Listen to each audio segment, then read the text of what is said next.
What is up, everybody? Today I'm going to talk about grading in college, your grades in college versus your grades in high school. And I know a lot of you are very academically oriented. Of course, all high school students care so much about their grades. And so it's important that you know how grading in college is different from grading in high school, because trust me, there's a big difference. I'm going to do that by comparing two syllabi. I'm going to compare a high school syllabus for an AP biology class to a syllabus of a college class in biology, and I'm going to show you the differences so you can learn a bit from it. I wish I had known this when I started college, just because it is a drastic impact, and you'll see that. Before I start, though, I want to give you a caveat that whatever comes out of my mouth is probably going to be more applicable to science/math courses rather than anything else, just because I'm a science/math person. But do know that the lessons are pretty broadly applicable to a lot of things. With that being said, here is a typical high school syllabus from my AP biology class. One thing I want you to notice is tests are 40% of your grade here. That's a lot, but you'll see that it might not be as much as what you'll see in college. Another thing is everything else makes up majority of your grade is 60%, and that's quizzes, labs, projects, assignments. That's 60%. That means that literally 50% of your grade is entirely busy work. What do I mean by busy work? I mean busy work is just stuff that you can get done and it's not that hard. Like quizzes and tests, yes, they're hard. On the other hand, labs, projects, and assignments, you give me a couple hours and I can do any assignment. Because usually those are not that difficult and they're intended to kind of guide you along. All right. So what that means is if you do busy work and you just pass your tests, by pass, what I mean to say is if you do all your labs, projects, and assignments and you do really well on them, because those tend to be easy, and then you get a C on your tests, you can still end up with a B/B plus in your class, just because there is so much emphasis on stuff aside from tests, right? Tests only 40% of your grade. And lastly, another thing I want you to notice is that there's no final exam. All right. You'll notice that there are four categories here. In high school, there's no final exam included as a category that makes up a certain section. The final exam is just part of the test category. On the other hand, in college, that's a slightly different story. And lastly, homework here is graded in this syllabus. The assignments category of this syllabus refers to homework, because in AP biology, I got homework, and that homework was graded, and it counted toward my grade. Again, I'm going to try to show you why this means something, because in college, it'll be a bit different. But before I go into college, let me talk a bit about the test insights here. So notice how 40% of your grade is tests. In my AP biology class, though, I had 5 tests, and you'll see that they're all listed in the bottom here. There are 5 exams spread out throughout my first semester in AP biology. So that means each test, which was about 70 minutes long, was 8% of my grade, right? That's a pretty big deal. But the good part is, if it's only 8% of your grade, if you screw 1 or 2 up, it's not too big of a deal. That's 16% of your grade. You can still manage to pull off a B, right?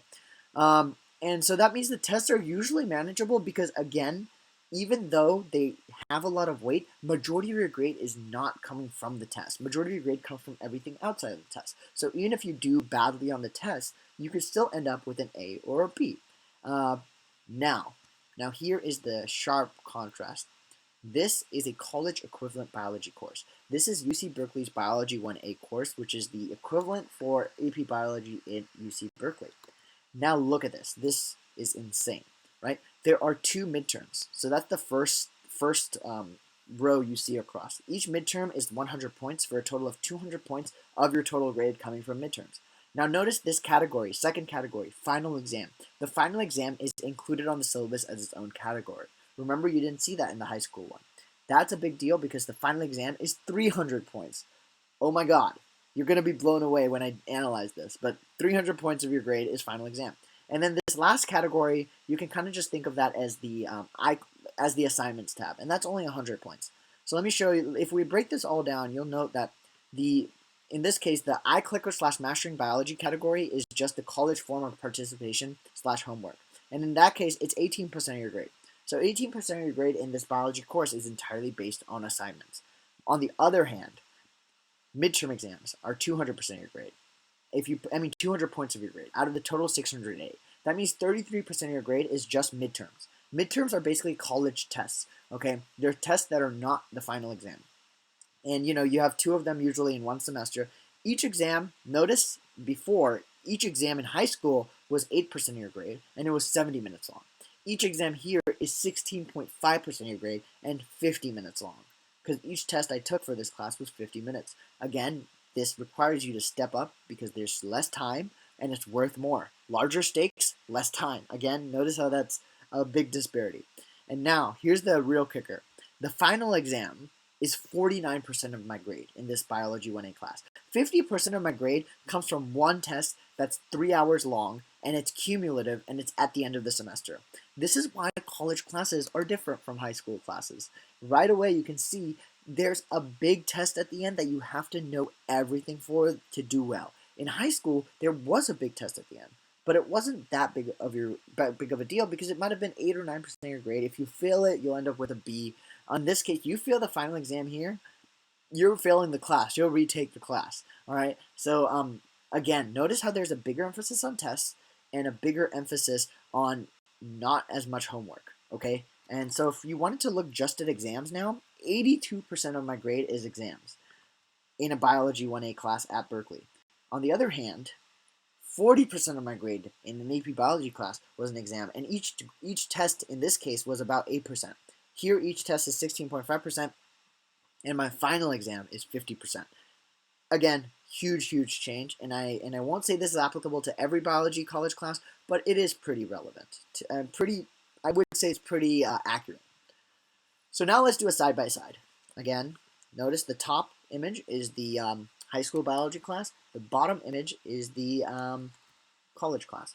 And I would say, like, look, the forms of A and B are very same. Like, so if you get a 90 to 100%, that's an A. 80 to 90%, that's a B. That's about the same from college to high school. But again, in college, you have a lot more at stake when you take a test than you ever did before. So if you're not good at taking tests now, you gotta figure out where you're screwing up. Because that in college is something that almost everything depends on tests. Which is why in college, when a midterm comes around, everyone's in the library. Everyone's studying. All right. One thing I didn't bring up is where's the homework? All right. We have participation. There's some assignments. Notice there's not as much of an emphasis on labs, projects, or assignments. No one in college cares about that. I don't care if you do homework or not, as long as you do well on the exam. That can be good or bad. It can be good if you don't like homework. If you learn better without homework, that's awesome. It can be bad because I have friends that just hate homework. They don't do it. So that homework doesn't guide them anymore. So when test day comes around, they don't know what's going on because they haven't followed along. So in college, you have to do a lot more independent learning, right? And that's again because you have more at stake in a shorter amount of time.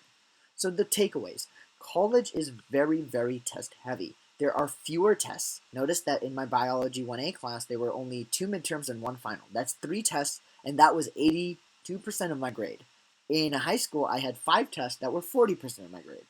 Big disparity, right? Students see the more tests sometimes as a negative, especially if you're a high school student. You might think that, like, oh my god, there's more tests and I'm scared, I don't do well on tests, but it can definitely work in your favor, right? Because the good part is, even if you're not good at tests, you can figure out how you study best to prepare for that test. Like right now, as a high school student, how do you study best? Do you study with flashcards? Do you study with study guides? Do you study with bubbles and pictures? What works for you? Because if something works for you to study for a test, keep that going in college. That will be your best benefit, all right? Because now you know how to study. You don't have to worry about homework. Don't worry about projects. Just do well in the test, and you have to optimize your studying for that. Another positive again of this approach is that there's not as much homework. People in college don't care what you do as long as you show up on the test and you show that you've learned the material. That's a big deal, right? And last but not least, the other good part about me telling you this right now is for me to encourage you to figure out what works for you and just screw everything else, all right? Because I think it's very easy for people to think like, oh, that student's doing well. I wonder what he's doing that I'm not. No, don't care about what anyone else is doing. Figure out what works for you and do that, especially for tests, right? Let's say for biology tests, what works for you. For physics tests, what works for you. Do you need to see things in 3 dimensions? How do you study? The better you know that, the more prepared you'll be for college when a lot more is at stake in a shorter amount of time. With that, I hope you guys enjoyed the video, and I'll see you in the next one. Thanks for watching. Hey, thanks for watching the video. Really appreciate it. You want to check out any of my other videos, there's going to be one right here. Another link to one of my videos right here. And another video right here. Why not? I'll put one video right over here. And last but not least, if you want to subscribe to this channel, really appreciate it because I'm still an early YouTuber trying to get it down. But a subscription button should be right over here. So please subscribe. Cool. Thanks. See you guys in the next one. Hope you find these videos helpful.